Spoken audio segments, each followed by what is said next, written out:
Pemirsa, mantan Gubernur Sumatera Selatan Alex Nurdin meninggal dunia pada Rabu siang di Rumah Sakit Siloam Semanggi, Jakarta.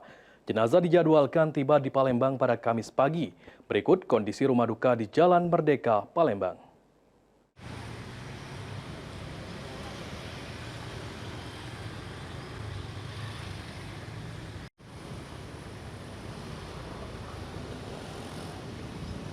Innalillahi wa inna ilaihi roji'un. Telah berpulang ke rahmatullah mantan Gubernur Sumatera Selatan Alex Nurdin, terdakwa dugaan kasus revitalisasi Pasar Cinde Palembang di usia 76 tahun. Setelah dirawat intensif di Rumah Sakit Siloam, Jakarta, sekira pukul 13.26 waktu Indonesia Barat.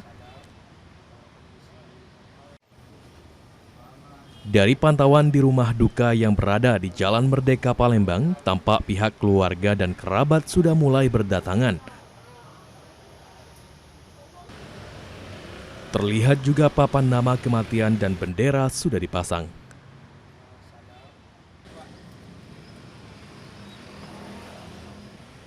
Dikatakan Okta selaku juru bicara keluarga Alex Nurdin, saat ini pihak keluarga sedang mengurus jenazah almarhum yang selanjutnya akan dibawa ke rumah anaknya di Jakarta. Setelah itu pada Kamis pagi baru dibawa ke rumah duka di Palembang.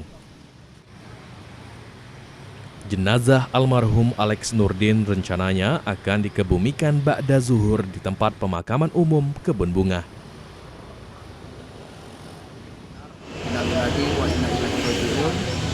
Bapak Haji Alex Nurdin telah berpulang ke rahmatullah, meninggal dunia pada siang hari tadi, itu jam 13.30 waktu Indonesia bagian Barat di Rumah Sakit Siloam Semanggi, Jakarta. Dan insya Allah besok pagi jenazah akan dibawa ke kota Palembang menggunakan pesawat, dan setibanya almarhum ke Palembang, jenazah akan disemayamkan dulu di rumah duka di Jalan Merdeka. Setelah itu insya Allah jenazah almarhum Bapak Haji Alex Nurdin akan dikebumikan ba'da zuhur, itu di TPU Kebun Bunga. Diketahui sebelumnya Alex Nurdin sempat mengalami penurunan kesehatan karena ada penyumbatan di empedu dan infeksi pankreas. Heru Wahyudi, PAL TV.